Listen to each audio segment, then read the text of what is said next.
सरड्यासारखी रंग बदलणारी माणसं तुम्हाला आयुष्यात पावलोपावली भेटत राहतील. म्हणूनच कुंपण मजबूत ठेवायला शिका. आजच्या व्हिडिओचा हा विषय निवडण्यामागे बरीचशी कारणं आहेत. तसं तर हा व्हिडिओ मला काही दिवसांपूर्वीच अपलोड करायचा होता, पण तितकासा वेळ नाही मिळाला. ज्यावेळेला वर्ल्ड कप झाला आणि त्यानंतर म्हणजे वर्ल्ड कप सुरू होण्यापूर्वी, फायनल मॅच सुरू होण्यापूर्वी भारताच्या टीमचा जय जयकार करणारे कित्येक लोक आपण ज्यावेळेला फायनल मॅच हारलो त्यावेळेला भारतीय क्रिकेट टीमच्या सर्व खेळाडूंच्या नावाने खडे फोडत होती. अहो खडेच काय, अक्षरशः शिव्या देत होती. हां, आपलं कुठेतरी चुकलं आहे किंवा आपण कुठेतरी कमी पडलो आहे हे मान्य करण्यात काहीच कमीपणा नसतो. पण सलग 10 मॅचेस जिंकल्यानंतर जे कौतुक तुम्ही केलं किंवा सलग 10 मॅचेस जिंकणं हेही किती अवघड होतं आणि हेही पुरेसं होतं.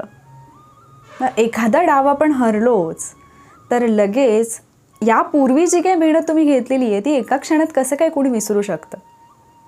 एखादा खेळाडू जेव्हा फार चांगला खेळतो तेव्हा त्याचं मन भरून कौतुक केलं जातं. पण तोच खेळाडू चुकून एखाद्या मॅचमध्ये जर अगदी काही रन करूनच आऊट झाला तर सेकंदात लोक त्याला नावं ठेवायला लागतात.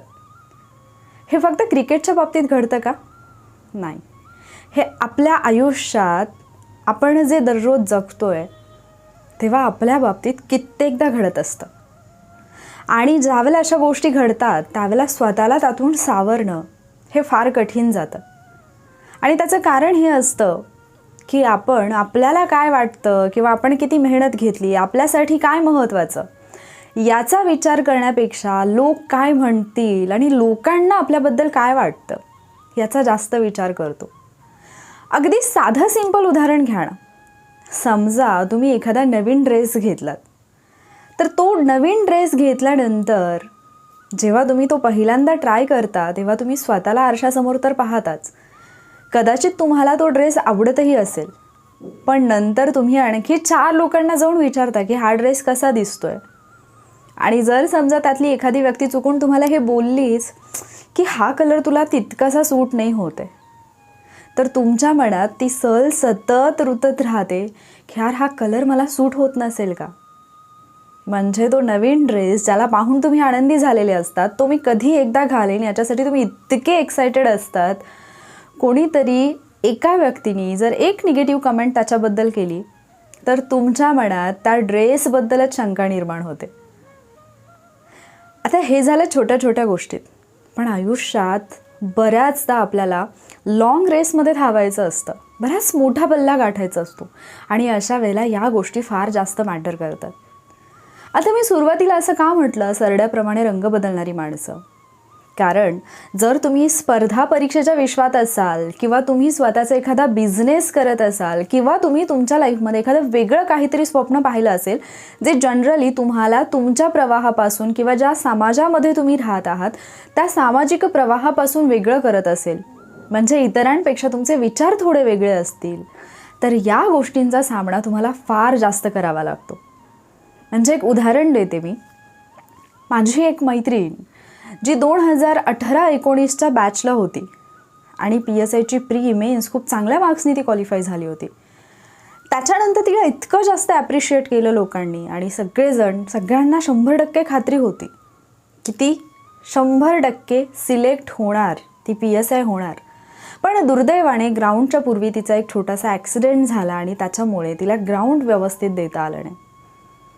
जे लोक इतके दिवस तिला मॅडम मॅडम मॅडम म्हणून तिच्या मागे पुढे करत होते, ज्या दिवशी त्यांना कळलं की ग्राउंडवरती हिचा परफॉर्मन्स तसा झालेला नाही आहे मनासारखा, त्या दिवसानंतर त्या लोकांनी तिच्याकडे सरळ सरळ पाठ फिरवली. फार फार तर तिच्या समोर आल्यानंतर एकदा फक्त सहानुभूतीची नजर तिला दाखवून अरे रे वाईट झालं इतकंच बोलले. पण कोणालाही असं नाही वाटलं की इतके दिवस आपण तिच्या पाठीमागे होतो, कारण आपल्याला माहिती होतं की खात्रीशीर हिचा निकाल येणार आहे, हिचा रिझल्ट लागणार आहे. मग आज आपण एक शाबासकीची म्हणा किंवा एक आधाराची थाप तिच्या पाठीवरती देऊयात आणि तिला इतकं तरी म्हणूयात की तू सोडून नाही दिलंस, तू थकली नाहीस, तू थांबली नाहीस, तू घाबरली नाहीस, तू लढलीस. आणि हे खूप जास्त महत्त्वाचं आहे. कदाचित तू अजून एकदा प्रयत्न कर आणि काहीतरी करून दाखव. नाही, आपल्याला असे लोक फार क्वचित भेटतात. आणि गंमत काय माहिती आहे, आपल्याला सपोर्ट करणारे जे लोक असतात, आपल्या पाठीशी खंबीरपणे उभे राहणारे जे लोक असतात ना, त्यांचं बोलणं आपण फार कमी मनावरती घेतो किंवा फार कमी त्याच्याबद्दल आपण विचार करतो. पण चुकून एखादी व्यक्ती आपल्याला निगेटिव्ह बोलणारी भेटली तर त्या व्यक्तींचं बोलणं आपण इतकं मनावरती घेतो किंवा ते एक ओझं असल्यासारखं सतत डोक्यावरती घेऊन आपण वावरत असतो. आता बोलता बोलता एक छोटासा किस्सा आठवला म्हणून सांगते. एकदा एक साधू महाराज ट्रेनमधून प्रवास करत असतात आणि तितक्यात त्या ट्रेनमध्ये एक माणूस चढतो ज्याच्या डोक्यावरती गाठोडं असतं. ट्रेनमध्ये चढल्यानंतरही तो डोक्यावरचं गाठोडं जे आहे ते खाली उतरून ठेवत नाही. आणि मग ते साधू महाराज म्हणतात, अरे बाबा, तुझ्या डोक्यावरचं जे गाठोडं आहे ते का घेऊन तू उभं राहिलास, त्याच्यापेक्षा तू खाली ठेव ना. तो माणूस म्हणतो, नको नको, या ट्रेनला त्या गाठोड्याचं ओझं होईल. आता जेव्हा ते गाठोडे त्याच्या डोक्यावरती आहे तेव्हाही ओझं होतच आहे ना. अशी कितीतरी ओझी असतात जी आपण खाली ठेवणं गरजेचं असतं, पण आपण ती खाली नाही ठेवत. आपण ती घेऊन तसेच वावरत असतो. आणि त्याच्यातलंच एक ओझं असतं, लोक काय म्हणतील. माहिती, कुठेतरी खूप छान लाईन ऐकल्या होत्या, आयुष्यात 2 प्रकारची माणसं जोडा. एक म्हणजे वेळेला आरसा होणारी आणि दुसरी म्हणजे वेळेला सावली होणारी. आरसा होणारी यासाठी कारण आरसा कधीच खोटं बोलत नाही, आणि सावली होणारी यासाठी कारण सावली कधीच साथ सोडत नाही. आणि बाकीचे लोक तर मग काय, ते या जगाचा भाग आहेत आणि आपण या जगाचा एक भाग आहोत म्हणून आपल्यासोबत आहेत. पण आता जे कोणी असे रंग बदलणारे लोक आपल्या आयुष्यात आहेत, त्यांना कसं डील करायचं, त्यांच्यासोबत कसं वागायचं, कशा पद्धतीने या लोकांपासून दूर राहायचं. पहा, ज्या गोष्टी तुम्ही बदलू शकता ना, त्या बदलण्यासाठी तुम्ही जीवाची बाजी लावा. पण ज्या गोष्टी बदलणं आपल्या हातातच नाही आहे त्या गोष्टींना सरळ सरळ दुर्लक्षित करा. म्हणजे असे लोक जे तुम्हाला येऊन वारंवार निगेटिव्ह बोलणार आहेत किंवा असे लोक जे तुम्हाला मागेच खेचण्याचा प्रयत्न करणार आहेत, त्यांना स्पष्टीकरण देण्यात काहीच अर्थ नसतो. तो फक्त तुमच्या वेळेचा अपव्यय असतो. आणि म्हणूनच अशा लोकांना उत्तरं देणं किंवा असे लोक समोर नसताना त्या लोकांचा विचार करून स्वतःला त्रास करून घेणं बंद करा. त्यापेक्षा अशा कुठल्याही व्यक्तीचा आपल्या जीवनामध्ये कधी प्रवेशच झाला नाही असं समजून निवांत राहा. कधी जर सामना करावा लागला, कधी जर समोर येऊन ती व्यक्ती बोलली, तर त्या व्यक्तीशी विनाकारण वाद घालत बसू नका. त्या व्यक्तीला फक्त म्हणा, हां, तुम्ही जे बोलताय ते अगदी बरोबर आहे, मला हे कळायला फार उशीर झाला, पण तुमच्या बोलण्यावरती मी विचार करेन, कदाचित तुम्ही जे सांगताय तसं मी काहीतरी करेन पुढे. करायचं की नाही हा सर्वस्वी तुमचा प्रश्न आहे, कारण तुमची क्षमता तुम्हाला सगळ्यात जास्त चांगल्या पद्धतीने माहिती आहे. कधी कधी असं होतं की आपल्याला एक्झॅक्टली कळत नाही की आपल्याला काय करायचं आहे किंवा आपण काय करायला पाहिजे. त्यावेळेला आपल्याला आधाराची गरज असते. पण सांगू, लाखोंच्या गर्दीमध्ये एक आवाज जर असेल ना, जो तुमचं नाव घेत असेल आणि तुम्हाला चीअरअप करत असेल, तरीही तो पुरेसा असतो कुठलंही युद्ध, कुठलाही खेळ, आयुष्यामध्ये कुठलीही लढाई जिंकण्यासाठी. तो एक आवाज शोधा.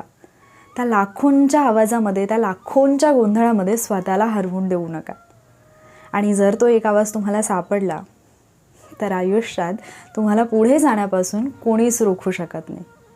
आणि जे मी सुरुवातीला म्हटलं, सरड्यापेक्षाही जास्त रंग बदलणारी माणसं तुमच्या आजूबाजूला असतील तर अशा लोकांपासून खरंच सावध राहा. सावध राहण्यापेक्षा दूरच राहा. आणि दूर राहणं शक्य नसेल तर त्यांना सरळ सरळ निग्लेक्ट करा.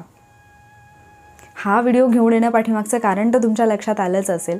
आणि मला या व्हिडिओतून तुम्हाला जे काही सांगायचं आहे ते सुद्धा तुम्हाला समजलं असेल अशी आशा आहे. जर आजचा व्हिडिओ तुम्हाला कुठेतरी थोडाफार धीर देऊन गेला असेल किंवा तुमच्या लाईफमधलं कुठलं तरी एक ओझं जे तुम्ही आत्तापर्यंत डोक्यावरती घेऊन फिरत होतात ते खाली ठेवण्यापुरती किमान बुद्धी तुम्हाला जर मिळाली असेल किंवा तो विचार तुम्हाला पटला असेल तर व्हिडिओला लाईक आणि शेअर नक्की करा. आपण नवनवीन अशाच विषयांसोबत आणि अशाच व्हिडिओजसोबत भेटणार आहोत, कारण तुमच्यापैकी बरेच लोक असे आहेत जे मला वारंवार सांगत असतात की आयुष्यामध्ये हा प्रॉब्लेम चालू आहे, तो प्रॉब्लेम चालू आहे आणि कळत नाही एक्झॅक्टली कसं फेस करायचं. तर त्यांना कुठे ना कुठेतरी हे व्हिडिओ थोडीफार तरी मदत करून जात असतात. म्हणूनच लाईक आणि शेअर करा. चॅनलवरती नवीन असाल तर सबस्क्राईब करायला विसरू नका. लवकरच भेटूयात पुढच्या व्हिडिओमध्ये. थँक्यू.